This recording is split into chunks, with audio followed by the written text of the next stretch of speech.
recording. That's better. I thought I'd better switch the recording on so I can send out a recording to anybody who can't make it. I had a couple of people ask for that. So Gina and I were chatting.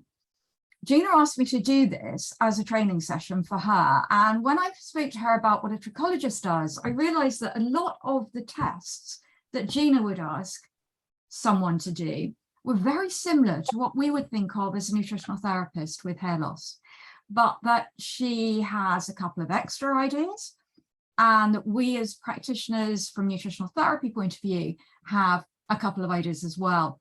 Now, one of the things that I'm going to say before I start is that hair loss is one of the hardest things to work through and to resolve. I think if I genuinely knew how to fix that for every woman who came in and said or rang and asked, I would have retired a long time ago. I really would. I think I have come to the conclusion that hair loss is in part multifaceted. There are lots of reasons for it. And I want to look at some of the reasons that come up and that you can see on a hair analysis as we work through the webinar. I think we have a very similar approach from what Gina has been telling me, but also she has some different ideas. So I'm going to hand over to Gina and just get her to just talk a little bit about what she does as a trichologist first, and then I'll go through hair analysis and how it works, what you can get out of it when working with hair loss clients. And I've got some case studies to show as well. All of the case studies have been completely anonymized, but Gina, I know that you're going to recognize one because I actually looked it up so that we could use it today. Yeah, Gina, over to you for a moment. If anybody wants to ask questions, we're using the Zoom webinar feature. It does have the chat, which should be on, but it also has a little question and answer box. So feel free to use that, pop a little question and answering, because then it pops up as a notification on my screen.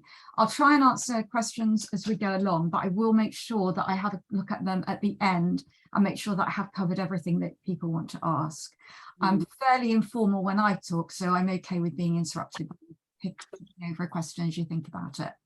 Okay, Gina, over to you for a little bit about what a trichologist would look at first. Yeah, hi. So trichology is about the science of the hair and the scalp. And most of the issues that I have coming into the clinic is about shedding hair.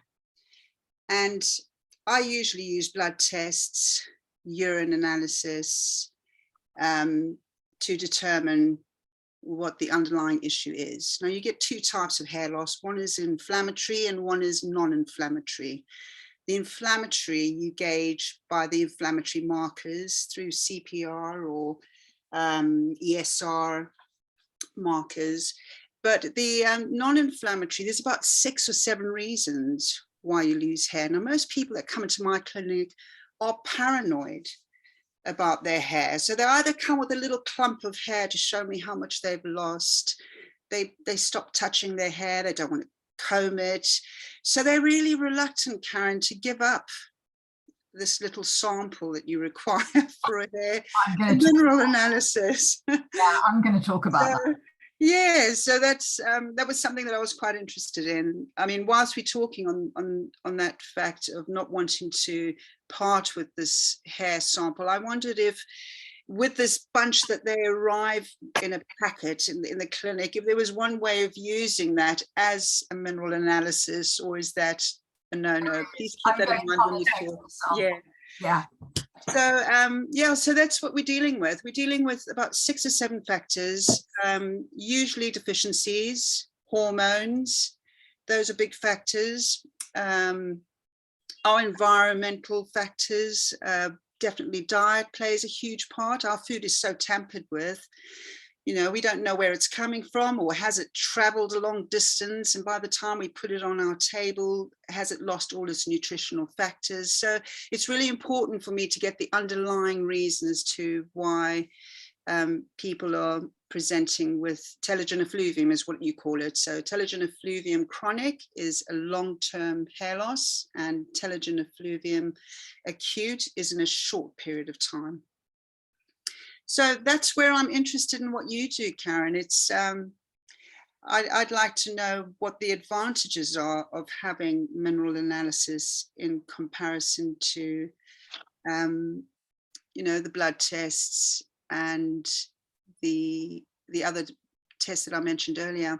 I did explain to you when I first spoke with you that one of the things that I used, one of the factors that clients that I used the mineral analysis with was a patient that came to see me some time ago now. He was a chap that buzzed his hair off anyway, so it was quite short, it was accessible. But the usual thing is I asked them a lot of questions to try and investigate their well-being, their digestion, what they put on their hair, etc. And all his tests came back normal. His iron was fine, his thyroid was fine. He didn't have any excessive inflammatory markers. So I was really stumped. And when I was chatting to him and said, well, what is it that you do? And he said, well, I'm a roofer. And I said, right, well, there's another option. We can do mineral analysis. And he said, yep, he willingly gave up his amount of hair. And when it came back, his iron was fine. Everything was fine, except for the lead. He had it exceeded. In fact, I've got the test results here. I dug it out to just see. So his so it was high. His toxic elements, which was lead, was really extremely high. So that was the underlying issues that he had. So all the symptoms that he was explaining was, of course, relating to this lead, excessive lead levels that he had. But I wonder, again, when you test the hair with mineral analysis, are you checking the lead that he's ingested? He was a roofer, by the way. I'm going to talk about that, and I'm actually going to use that man as a case study. Oh, great. Okay. So that's where it was. So it was, this chap had quite a lot of symptoms in regards to gut issues. He had gout, but then he did drink a lot of alcohol. So it was really difficult. He didn't have a good diet, but he just sort of started addressing what he was eating, eliminating a lot of foods that, you know, processed foods. So it was a really difficult one the fact that he just initially started focusing on the way he felt, and he must have felt really crummy, but his main issue was that he was experiencing shedding hair. His father did have alopecia, androgenic alopecia, so male pattern baldness. So there was an element of genetic hair loss there, but the fact that he had all these other underlying issues, of course, were flagged up by this excessive amount of lead that he had in his system. So it's quite interesting. It's quite exciting that you can sort of eliminate, you can always get an insight. It's like an investigator. You get an insight into an individual's lifestyle, and you can narrow it down. But he was a puzzle, and I've got to say that was quite a eureka moment when that came through. Yeah, I bet. What I found fascinating listening to you talk, and I think that just about everybody here is a nutritional therapist. What I found fascinating listening to you talk is how similar our approaches are. I think that from talking to you, I know Trichologist, you also examine the scalp and you look at actually how the hair is growing, don't you? Yeah, absolutely. It's what I did last. I found in the past when I was working with somebody, initially to try and put somebody at ease, I immediately would sort of get them in front of my desk with the lamp and my dynoscope and start analyzing the scalp to put them at ease. But what I found doing that was I'd sort of mar my perception of what I'm looking for. I tended to then start narrowing into my guesses of what I was seeing. So I stopped doing that. And what I found, therefore, was to get as much information as I could so that I could create a picture on what the issue was before I analyzed and looked at the scalp. So when I look at the scalp, I'm obviously looking for the typical clinical picture of pattern loss. And then the shedding Is there new growth? Is how many hairs are coming out of that follicle? We have 2 or 3 hairs anyway growing out of one follicle. It's not just one hair fall and then it gets replaced. There's 2 or 3 hairs growing in there. So, and every one of those 2 or 3 hairs are all doing something at a different stage in growth, resting, and intelligent where it's falling out, or yeah. So it's all doing something different. So you get telltale signs. You can predetermine how long it is that they've been experiencing what they've been experiencing by just looking at the length of the hair. So if the hair grows a centimeter a month, you're looking at 4 weeks of growth, and you work backwards. So 4 weeks ago, what happened? If it's something that happened really acutely in a short period of time of 3 months, then you can almost pinpoint exactly what the issues were, even with relating to diet. Interesting. Right. I'm going to switch to a PowerPoint presentation. I'm not going to make it really long, I hope, because what I really want to do, now hopefully you can all see that. Let's start the slideshow. Now, hopefully you can all see my screen. Gina, shout out if that didn't work, but if it did, great. I'm going to go through some of the really technical stuff, a little bit of, some of you are new to Mineral Check, totally, a little bit about Mineral Check, and I'll talk through. I know Gina has questions about how do you do the sample, what the testing is, and so on. So I'm going to cover that. And then I plan to look at some case studies. So Mineral Check, we've been going for about 20 years. We work with an American lab, trace elements in the USA. We test for 29 minerals and 9 toxic elements. We do testing for very mainstream as well as the complementary and alternative world. Mineral Check actually tests for an NHS hospital because we turned out to be cheaper than the US. The NHS lab that they could access. I did see the question about COVID. I'll come back to that at the end. Can you remember that one and pop it up at the end, Debbie? That would be brilliant. So we test for nutritional therapists, homeopaths, herbalists, and so on.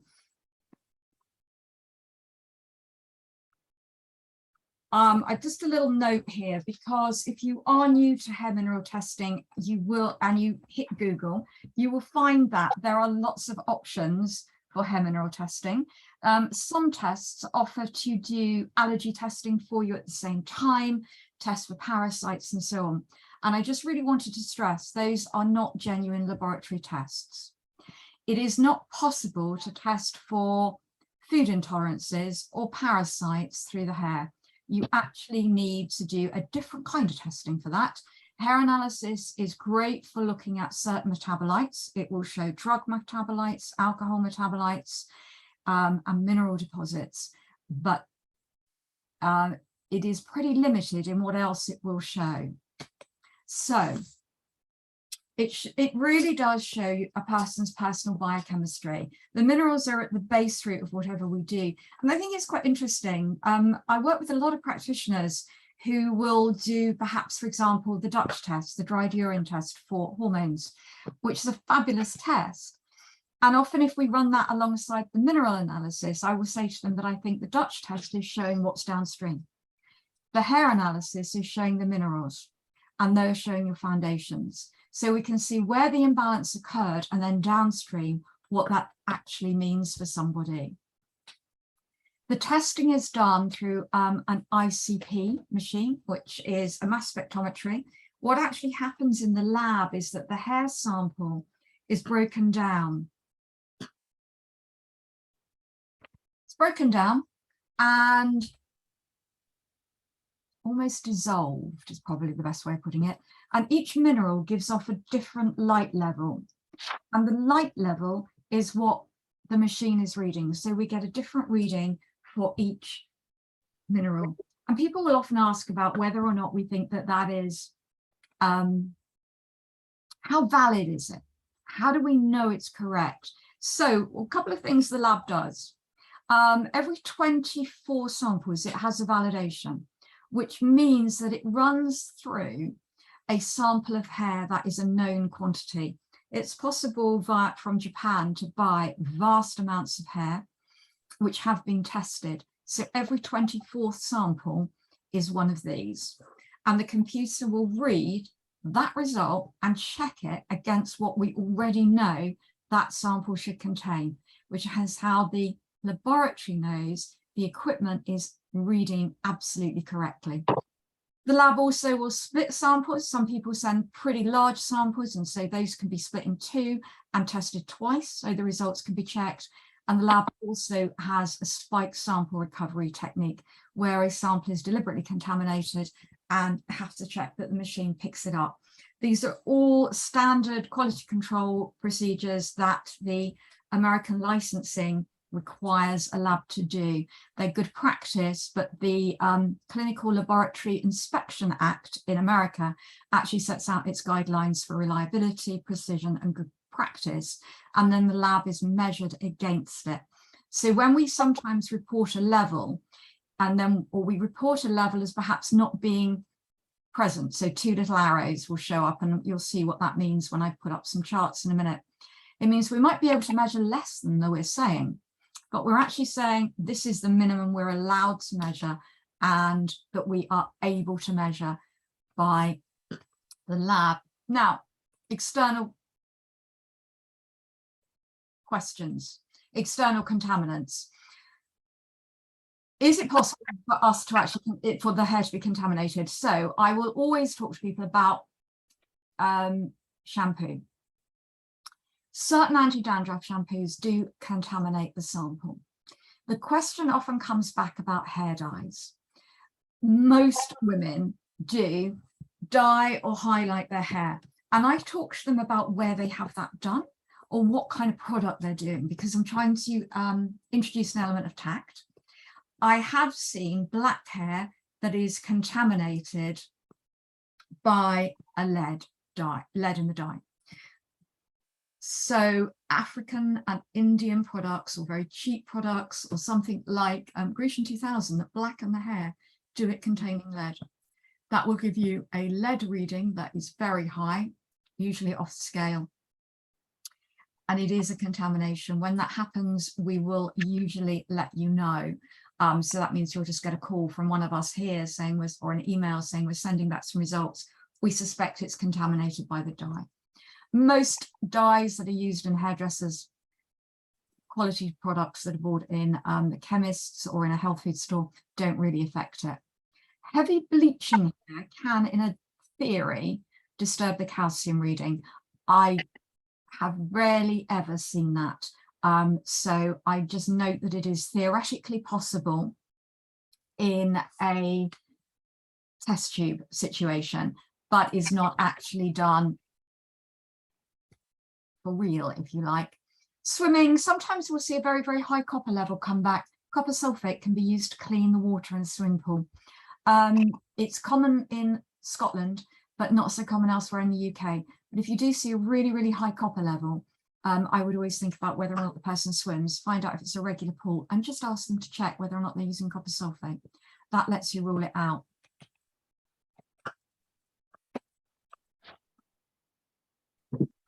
Joanne has asked if it is possible for us to test for mold. Again, no, it's not.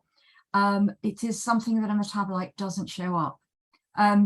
I do know other labs that test for different things, but I don't know a lab that tests for mold that is reliable and licensed. So it's not something I would recommend. So the question is, and I think this is quite a good one, why would we test for, why do we use the hair test? We can use blood, we can use saliva, we could do something like a Dutch test, particularly when we're thinking about hair loss.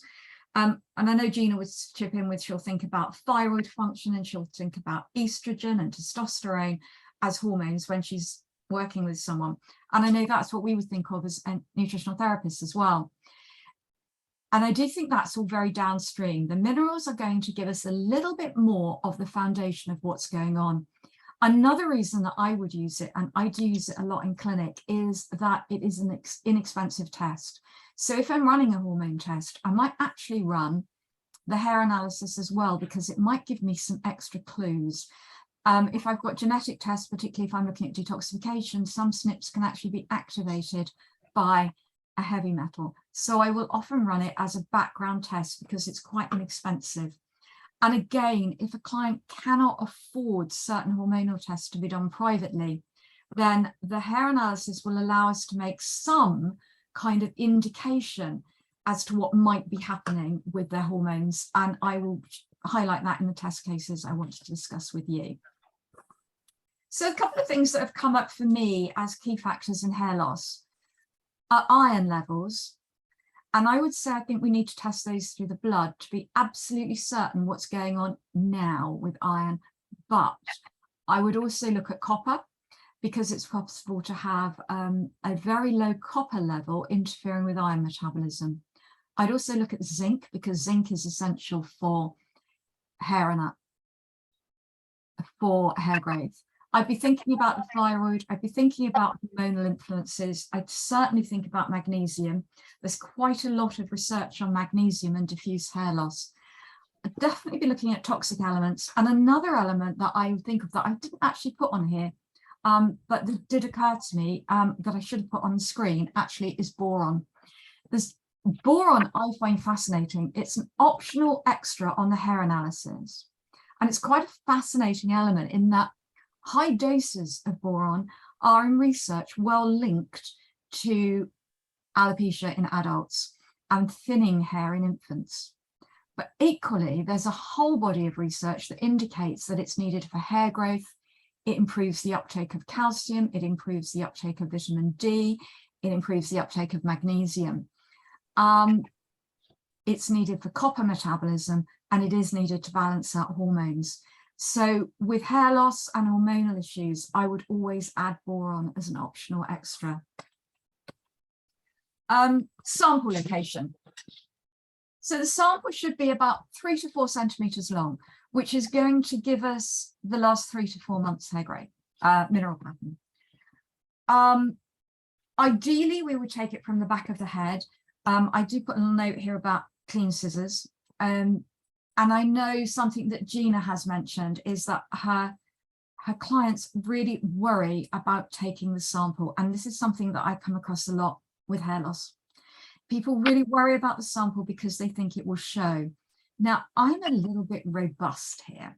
I always say to them, yeah, I get your concern, and I'm empathetic about it, but we need to have the best quality sample to get the best quality results. It is possible to use hair from the body or pubic hair, and it is possible to use fingernails. The problem with all of those is there is a different growth physiology. Nails grow continually, but by the time we get the sample, it's the nail that has grown out. So in the case of toenails, they can take 10, 11, 12 months to actually grow through. Fingernails are a bit quicker. Pubic hair has a totally different growth physiology. It grows to a certain length, hangs around, and drops out.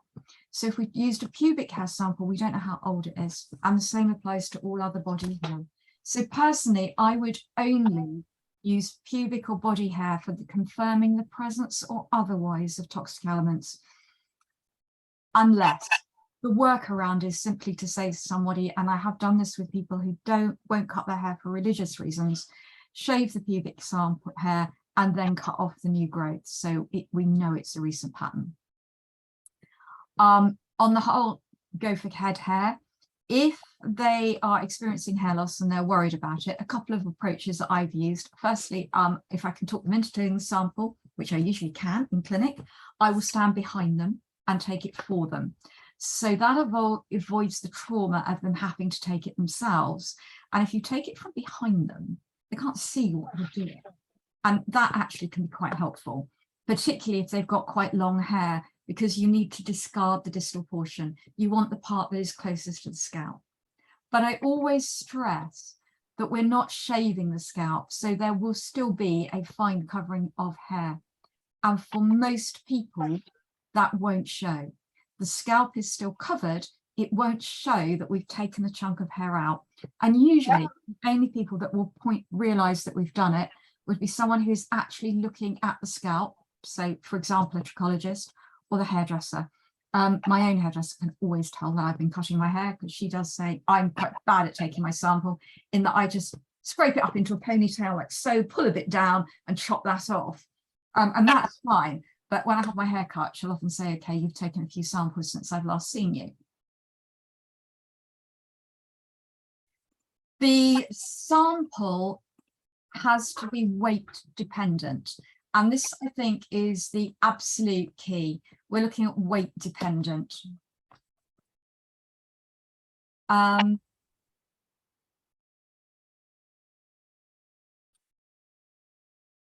I stress that really heavily. In fact, last week I was chatting to a chap in the on the phone, and he was worried about cutting his own hair because he was worried about hair loss.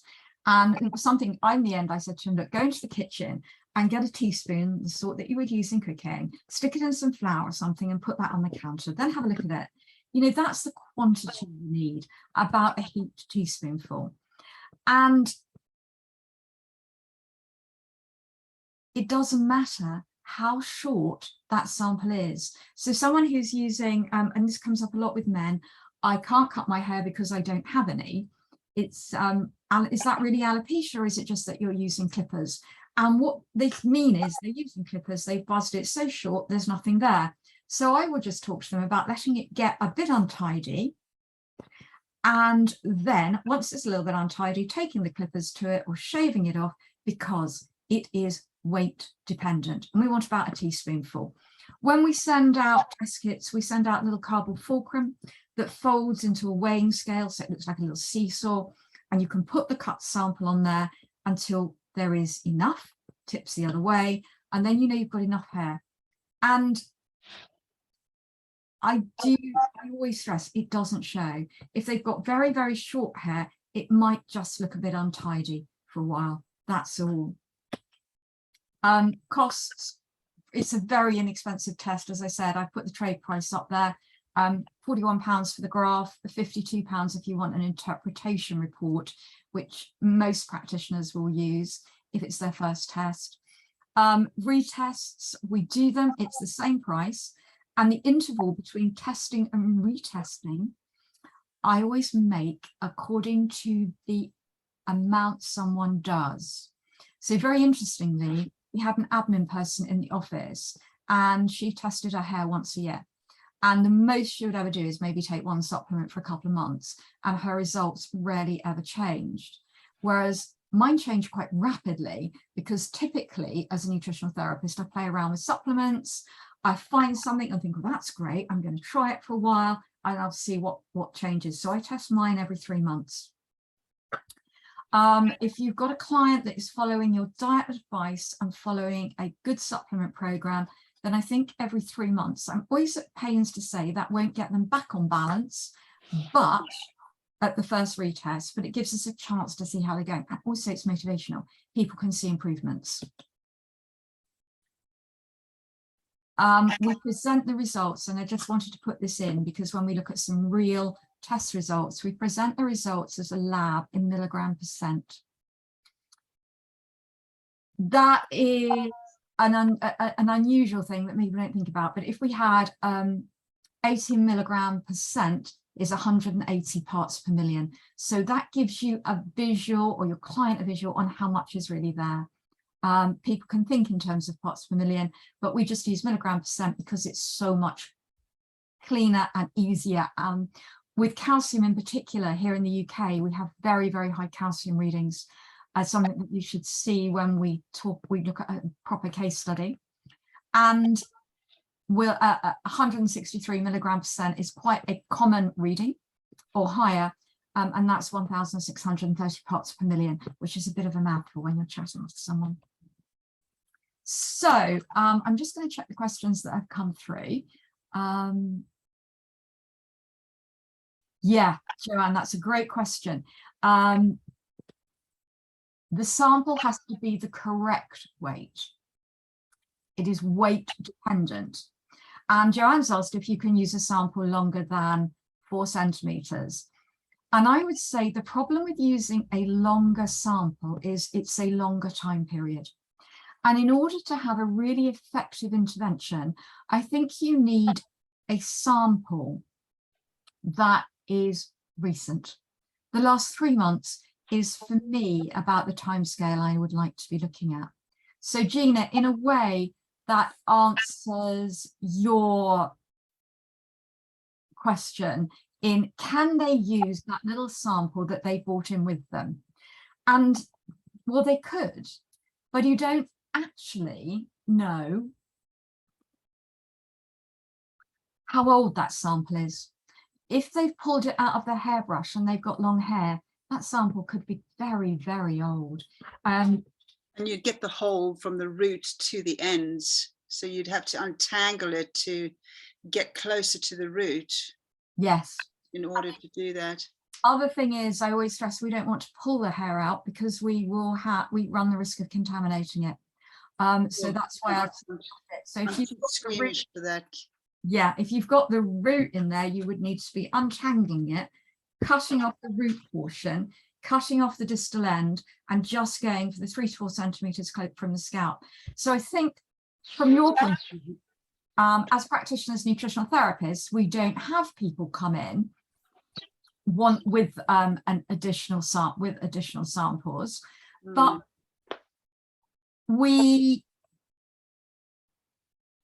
you do. Interesting. Would I test that sample? I would probably try and get them to let me take, if it were me, a more recent pattern. Yeah, I think that's what I would do. I think, and mostly from the back of the scalp, nowhere. The reason I always say the back is because it is possible, depending on what they do with their hands, for someone to have contaminated the front section. This would typically come across with builders, for example. People working with toxic elements will do it. It comes through, if you have sort of a nutritional therapist, actually, lots of results from her came back really high in sodium. And when I chatted to her, she was always taking the samples in the gym. And we talked about the necessity of making sure that her clients had absolutely washed their hair properly, so that if they've been sweating a lot, they were taking it off there. They were taking the sodium off, because you want to run the risk of not run the risk of external contamination. So I've seen really high arsenic come back on a test. And when I've gone back, the builder was putting in roof timbers. He'd come into the clinic and had the hair sample taken then. Roof timbers are soaked in an arsenic solution. And I thought that could likely be a contamination, running his hands through his hair and so on whilst working. And I think people are unaware of how often they touch the hair. And when they touch the hair, they tend to be touching the front half of it, which is why I would say the back. No other reason than that. Okay. And what kind of iron tests are you looking at? What iron? Is it hemoglobin? Is it red blood cells? What iron are you? If I was working with cells, I would be looking at hemoglobin, but I would also actually, interestingly, look at, I'm just going to flick through for a case study that I want to pull up. I would also be looking at the iron in the hair, because iron in the hair may be great, but we might have someone come back with anemia, and I would like to work out why. So it is possible to have lead-induced anemia. And I've put a test result up on the screen now, which is high lead. And Gina, I know you'll recognize this, because although I completely anonymized it, it is actually one of yours. Yes, that's probably it's the 27-year-old who had high lead, and you had a blank until you got to the lead. Yes. But equally, you can have lead-induced anemia, and it could be possible. And I'm limited in the number of case studies I can put up, so I'll just talk very loosely around them. But I have seen an exceptionally high iron level come through on someone who is consistently testing as anemic with a GP. And the reason for that was, when I ran a hair analysis, she was very high in lead, and the lead was blocking the iron use. So I'm not just thinking, oh, the blood test says they've got a great level of iron and the hemoglobin's fine and we're really good. I'm also thinking, let's have a look at the hair test iron and see if there is something going on. And equally, if they come back low iron, I won't automatically assume that it is the iron that's the problem. Also, it is actually interesting to find really high iron on a hair test, and that might come out because I'm trying to think if I put a case study in today, not sure. It might come through as high iron because the body is withholding iron from the blood, and the body will do that when bacteria is present. Bacteria feed on iron, so you can get a low level, high level in the hair, and you might want to think about what's going on there. If it's a bacterial infection, very often with high iron and high manganese, you will get that reading, and there are two places people don't think about having bacteria, and that's the mouth and the gut. Whenever I see high iron on a hair analysis, we'll talk to someone about going to a dental hygienist and having a clean done, because it's quite possible bacteria will reside in the mouth. Yes, Gina. The ferritin that we're looking at on the screen at the moment, it says that it's reference interval. So does that means that it's within the right reference range according to what's in his hair? Yes, it's in his blood test, the ferritin was really high, so it wouldn't have been the issue regarding his hair loss. That's how I would interpret his iron blood tests as normal. They were within optimal levels. And a lot here, I would go along with that and say the blood test says it's within optimal levels, the hair test says it's within reference range, so there's nothing sinister going on with the iron. Can I ask you about the zinc? Why is there a -10 just within the parameter of the reference interval, and then underneath it it's got -5? Okay, great question. So the test that we're looking at, if we look at zinc, we can see it says -5, -10, -21, -27, and -32. Those are not minus numbers. Those are just a little line. Oh, I see. They're just a little index. I see. So his reading would be 14, I'm guessing. His reading is 14 mg%. That's 100. Ah, okay. If you have a look at cadmium, which is in the toxic elements. Yes. And you can see there's two little arrows and a 0.001. The 0.001 is the lowest level that we're able to record. So we just put it there so that you know what the lowest level actually is. 0.0005 is for uranium. And you might see those two little arrows come up, and that means that there was nothing there for us to find on the test. Sometimes you'll just see a little a black line there, and it'll be quite low, and it's just recording the lowest amount we could find. So for this one, we can see that most things are within the reference range. However, personally, I would say you were absolutely right with the lead. Equally, and that I would always take, because it's actually here very high, would always take as a significant finding, and I would work to detox that lead. Equally, he has got low magnesium. The interesting thing is that magnesium is the antagonized by lead, and magnesium is the strongest antagonist for calcium. So we could use magnesium to lower the lead, but equally, we're looking at addressing here with the magnesium. Low magnesium is one of the factors in hair loss. So I would be considering that. I also think that his sodium and potassium are quite low. Sodium and potassium are controlled by the adrenal glands. And when they are low, it gives us a clue about his adrenal function. So I'm just pulling up the next page, and you can see his sodium potassium ratio, which is Na/K, is at 0.67. And his sodium magnesium ratio is at 2.11. Both of those are low.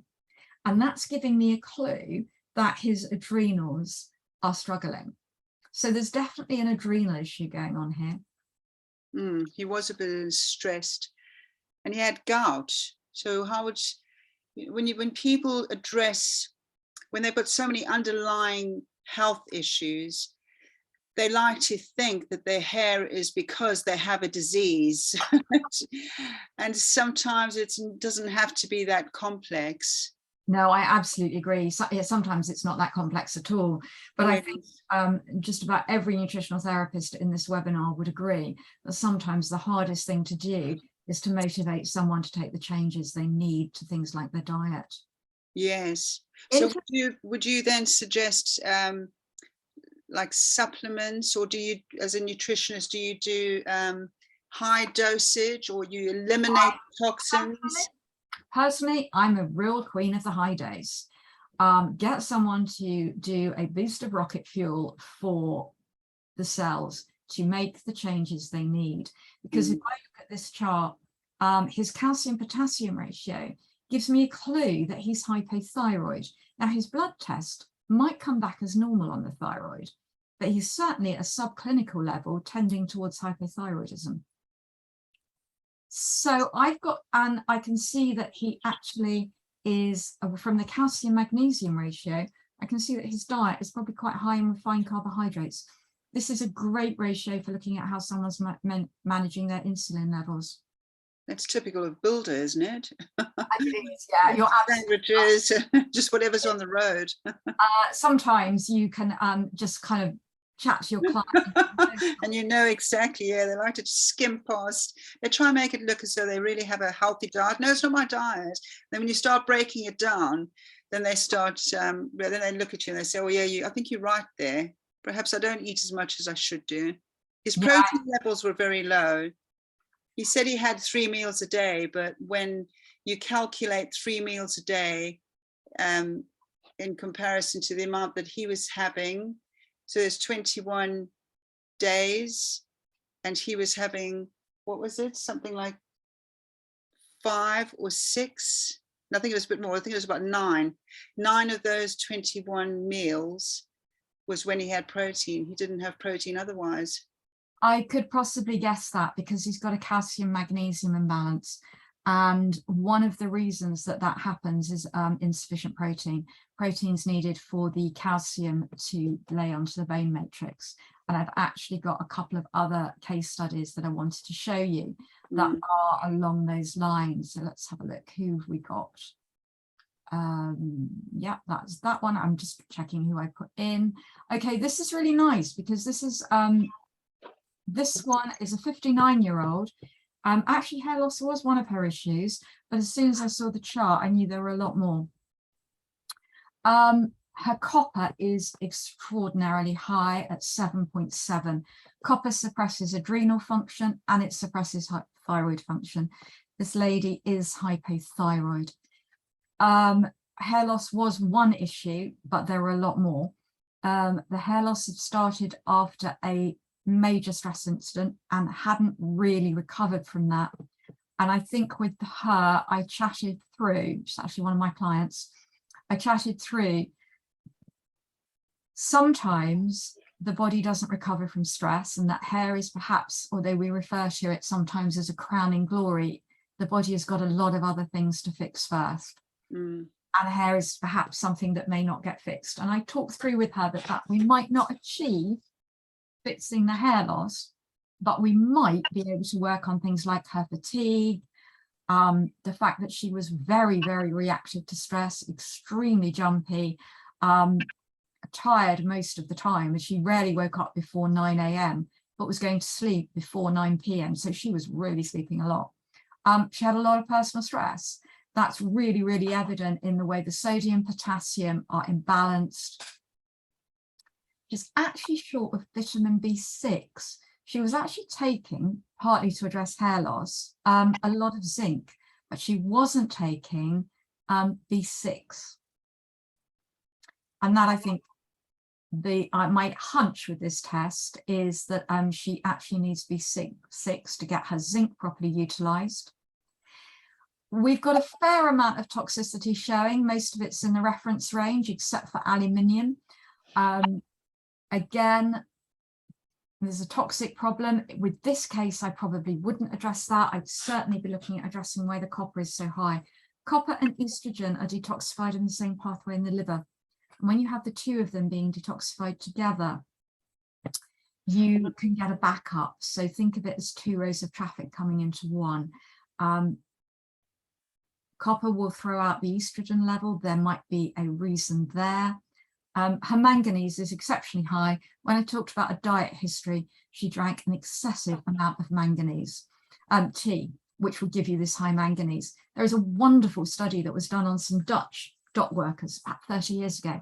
And the only nutrient level they had as a really solidly good one was manganese, and they all drank black tea in vast amounts. So I think that's kind of interesting. I guess that's where her manganese was coming from.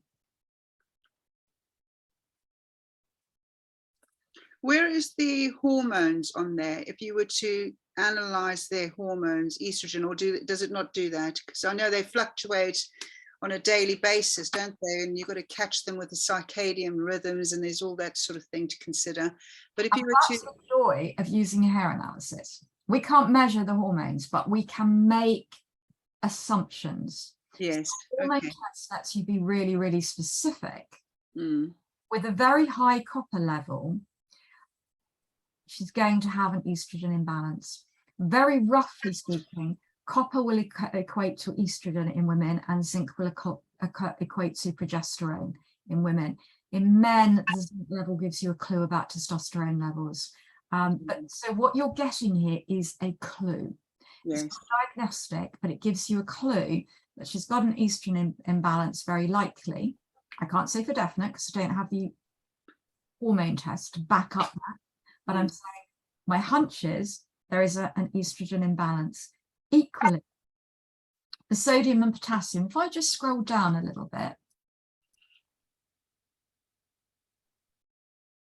her sodium, potassium and her sodium, magnesium are within reference range, but her calcium, potassium is far too high.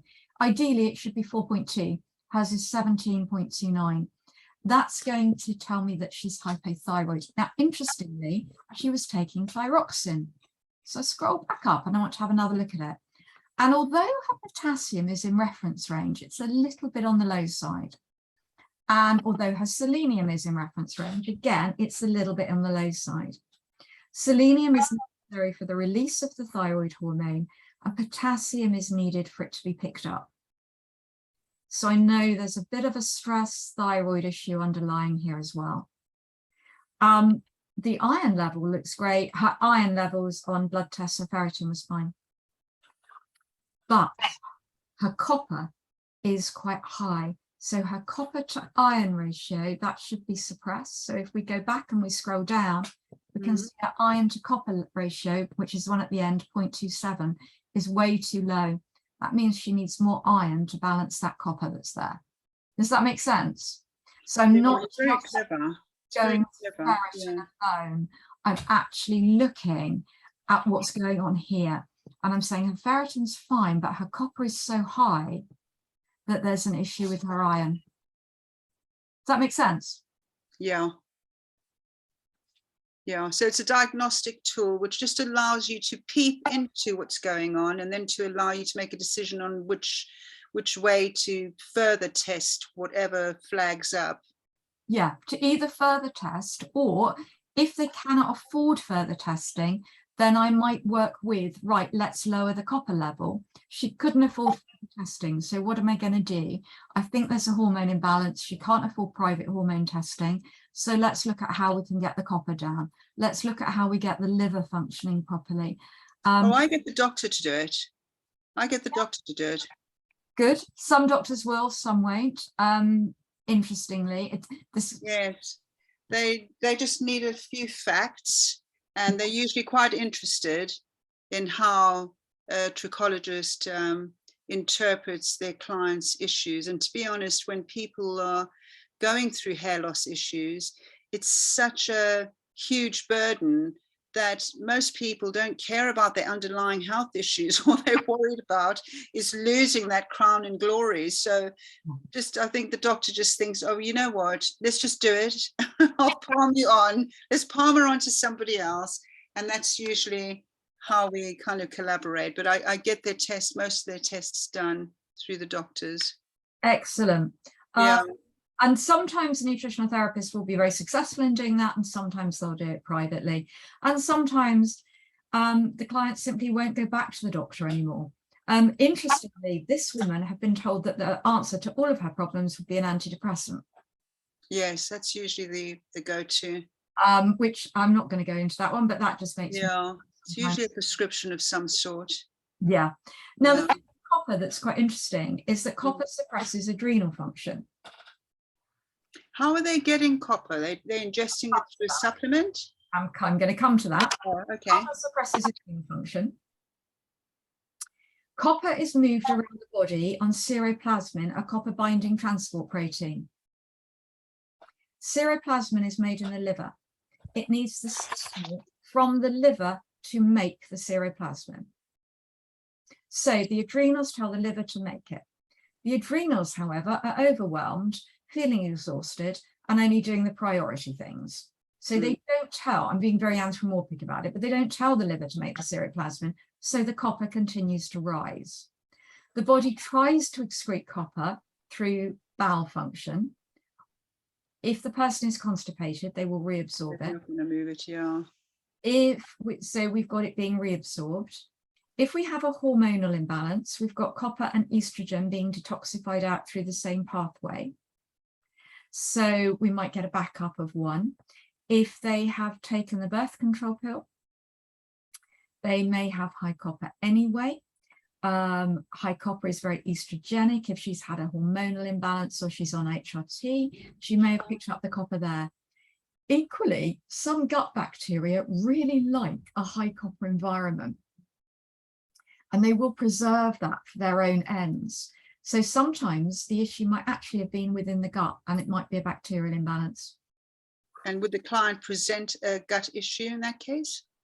Not always, no. I find that one fascinating. It was because that's actually part of my personal story. I was chatting to the lab one day about one of my tests and saying, you know, I just can't get the copper down. And the lab came back and went, well, you won't until you deal with the gut bacterial problem you've got. I was like, well, I don't have one. And the doctor at the lab said, yes, you do, Karen. I was like, nope, no symptoms whatsoever. And he said, run a test, you'll find out. So I did a comprehensive stool analysis, and he was absolutely right. I did.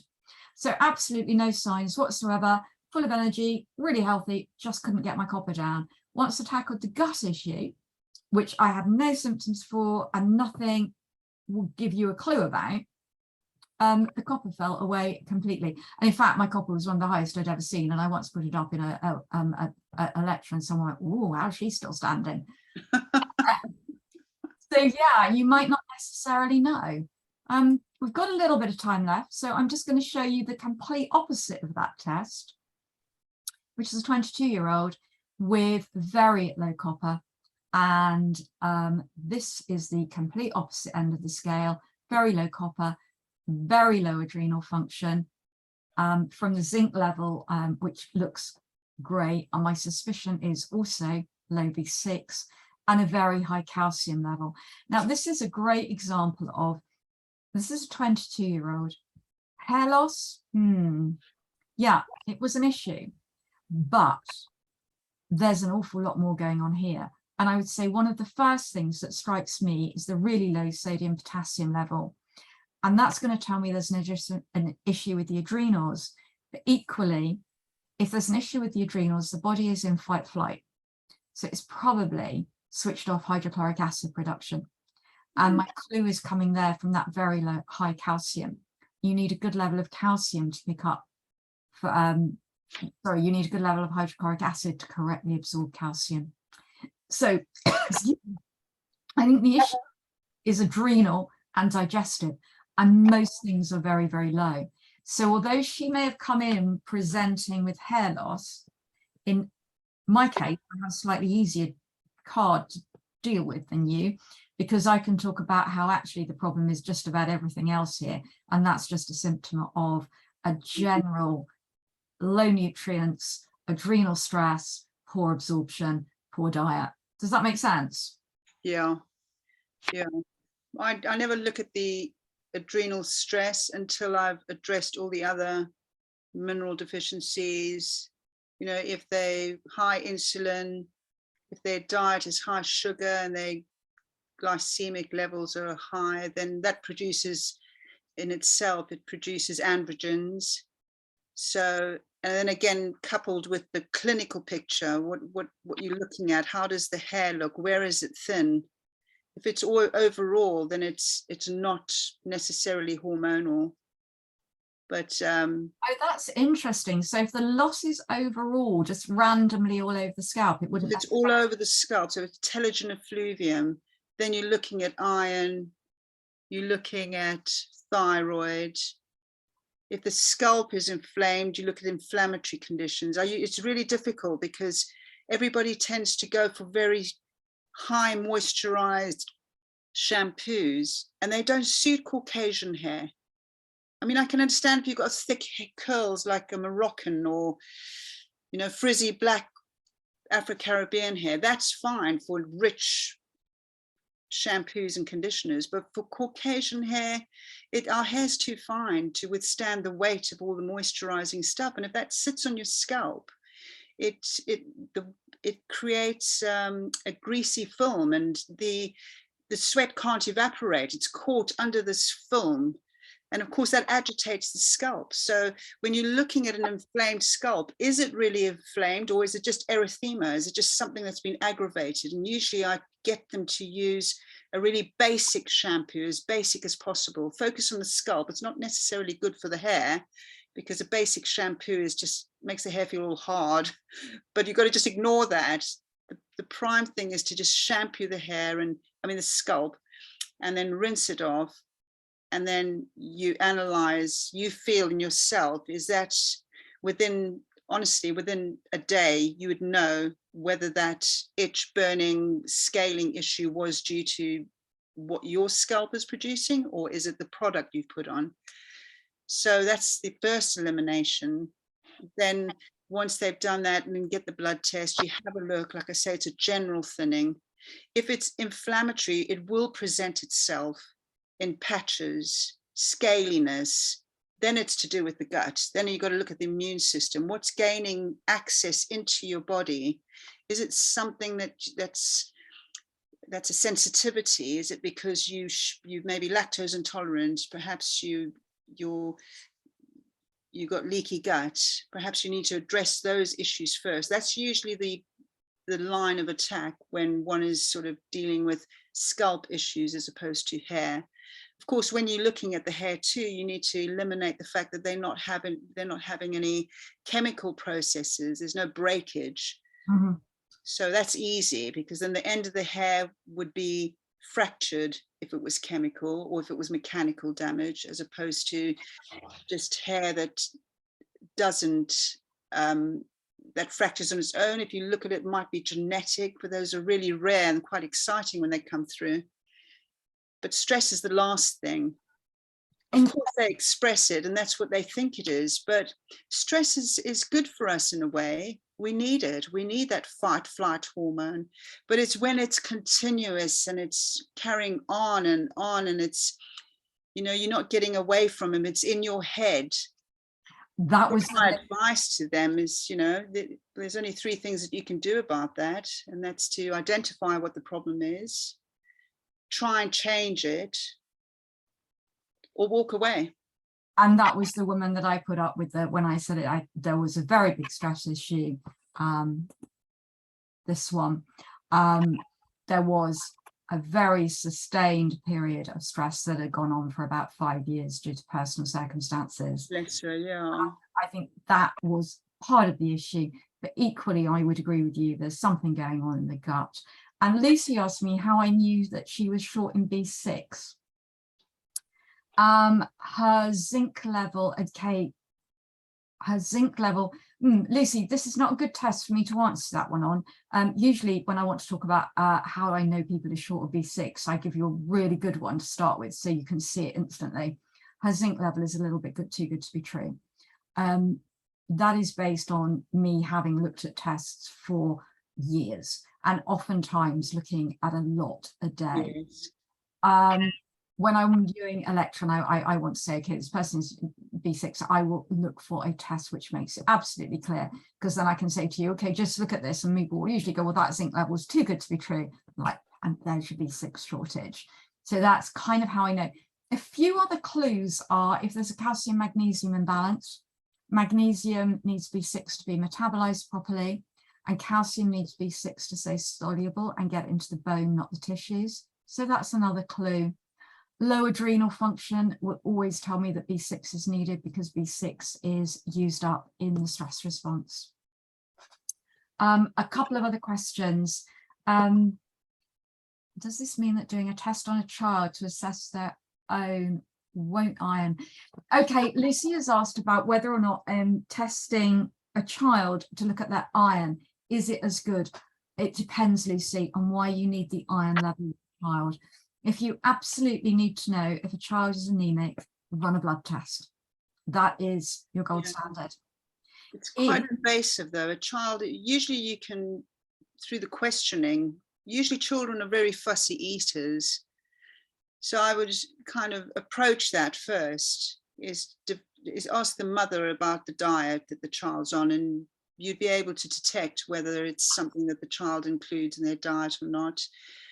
I'm so squeamish, and the thought of having to put that child through a blood test or I just think, you know, for 3 months you can just change the diet and you'll soon enough know whether her hair is benefiting. It's quite slow, isn't it? Slow growing with children. The other way I look at it is actually blood testing is quite invasive. So I often run a hair test with young children because it's non-invasive. Yes. They're having their hair cut anyway. You can snip it quite slow. You can snip it quite quietly. It's just a no fuss, very easy. And then you can have a look at all of the factors that are going on, and you can think about whether or not it is just iron, whether or not there are other issues as well. Sarah just wanted me to check, does the price include a report on what it may mean? Yeah, the price does include what it means. And I would always say, and I say this to all practitioners, you know, when you first start testing, call the lab and ask them to explain it to you. It's pretty much my job here. It's brilliant. I love it. I can just talk to people all day. Absolutely brilliant. That's what I do. I talk through test results with practitioners. We're kind of hitting the end of the time that I allocated. So if you've got some questions that I haven't asked, chuck them in the Q&A box now. Debbie asked us to talk about COVID and hair loss and the reasons behind it. And Debbie, that's absolutely massive. I'm thinking I might actually do a webinar on COVID and calcium.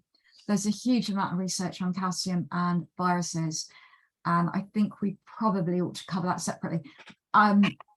My experience is that COVID, long COVID, exacerbates the pattern that was there before the person got COVID. And so if they had imbalances before, COVID usually exacerbates it. The problem is already there, but the susceptibility to the virus, the clue is actually on the test. I can often tell when I have a look at people that they will respond badly to viruses, I have to say. In relation to hair loss, because the virus elevates the temperature, your core temperature, that will pause the hair growth. So the hair will just shut down, and then a new hair growth will instantly start growing. You'll get a new papilla, just like you pluck your eyebrow, you would generate a new growth straight away. So you can almost pinpoint. So if a client came to you and said, oh, my hair's shedding, and you ask them, did you have COVID, or did you have the booster, or did you have any of the vaccines? And they say yes, and you work backwards to when they had it, you generally can pinpoint whether that's what generated the hair loss. It does grow back though. It's just the mechanism of the body to replace a hair with a new papilla. So yes, it does fall out, but not because of COVID itself. It's just what COVID generates, and that's the febrile alopecia. So it's hair loss from temperature rising, as you would do as a common like flu or something to that effect. That's when you'd lose your hair. Interesting. So you just boost your immune system. So your zinc, I'm presuming, with viruses, your zinc will be low, and there you'd pick it up, would you? You also pick it up from calcium. When calcium as well. elevated, there is a susceptibility to viruses anyway. When copper is very elevated, there's a susceptibility to viruses. Again, copper comes up when it's really low. If copper is below 1, I'm just flicking through. So here, on this one that I've got on the screen now, her copper level is 0.8. This is really low copper. Copper is at the heart of the antioxidant enzymes. And so here, this person will probably struggle to make an immune response. And interestingly, I suppose in general knowledge, COVID or a similar virus grabbed the vitamin C. The problem here is that vitamin C will lower that copper even further. So you're compromising the immune system, not boosting it by adding vitamin C in on a really low copper case. That's another webinar. That's an interesting one. Yeah, that's, but, there's probably lots in there, isn't there? There is the whole viruses and calcium and copper, and then there's the whole issue of copper metabolism as well. So yeah, I think that there's quite a lot in there, but hopefully that's given everybody some introductions, a few insights, and I'm just going to see if anyone has any final questions they want to ask. Or even if Gina, you have anything you want to ask me. I'm going to look up a bit more information about the treatments and the analysis of the hair. I'm still skeptical about taking it from clients because they're just so freaked out. But I'm going to look into it more. I think maybe it's something that I'd like to offer my clients, give them the opportunity to make a decision for themselves. As you said, it's not as invasive as, or not as expensive as other tests. And the private tests are expensive. There's some clients that go for them, but it's just another opportunity. And if I know how to interpret that, as well as you are talking about it, then I'll get a better insight in how it fits in. On the practitioner section of the website, there are a few webinars on interpretation. Okay. I will sometime get round to doing a lot more webinars, and I'd like to run a short course on interpreting hair analysis, because I think that would be something that a lot of people find interesting. So that's kind of planned for later in the year. It's on my increasingly long to-do list, I have to say. So the same website address, just for practitioners. Yeah, if you go to www.mineralcheck.com, register as a practitioner. All the registrations are approved manually. So I'd encourage you, if you are not a registered practitioner, to jump onto the website and register. And then in the practitioner section, excuse me, in the practitioner section, there are a number of webinars that you might find interesting just on starting to use it. Okay. I think the point about taking a sample, I think you probably get it harder than I do in many ways in clinic, because when clients come to you, they are freaked out about their hair. Yeah, I'm not worried about losing any. When they come to me, they are a little bit concerned about their health as a whole. Their health as a whole. Yeah. And hair loss is part of it. Right, okay, so I'm just going to address a couple of the questions that have come in. Sarah, if your hair is, I dye, no. Right, Sarah has asked if dye is a problem. No, it's not.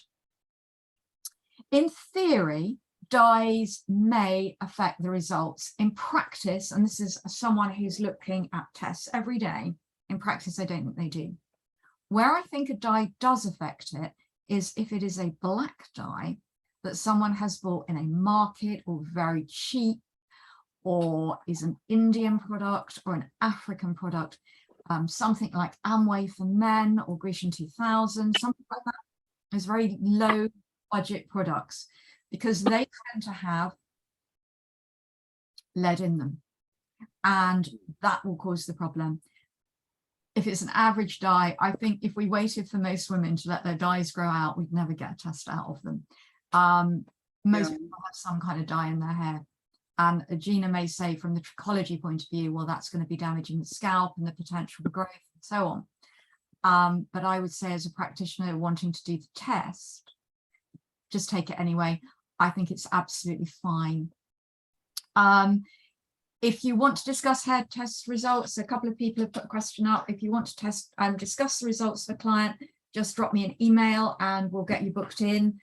You can just call in the office and see if I'm free, and I'm happy to go through with it with a test result if I'm free. But equally, drop me an email and we can get you booked in, or speak to Lauren, my PA, and she'll book you in. And you can discuss test results. And a great question. Yes, high levels of copper suppress adrenal function. They do. They equally suppress thyroid function. Each of the minerals has an antagonist and a synergist. And we think about that in terms of the minerals. So if I want to antagonize lead, I might give calcium. But if the person's got too much calcium that's out of balance, I'll look to see if I can give the next best antagonist, which will be magnesium. And I've got a great ebook on the antagonists. But equally, we have hormonal antagonists as well, and we have hormonal synergists. So it isn't just a case of give A and A rises, give B and B rises. It can be as simple as supporting the adrenals will actually help lower copper, for example, because by improving the copper health, the adrenal health, we encourage the body to make more ceruloplasmin, which will then lower copper because it can be excreted. Yeah, so it is high levels of copper suppress adrenal function, also suppress thyroid function as well. With a thyroid client, always check to have a look and see what's going on with copper. Really interesting. I've answered all the questions. I am recording it, and I will send out a recording to everybody if you would like one.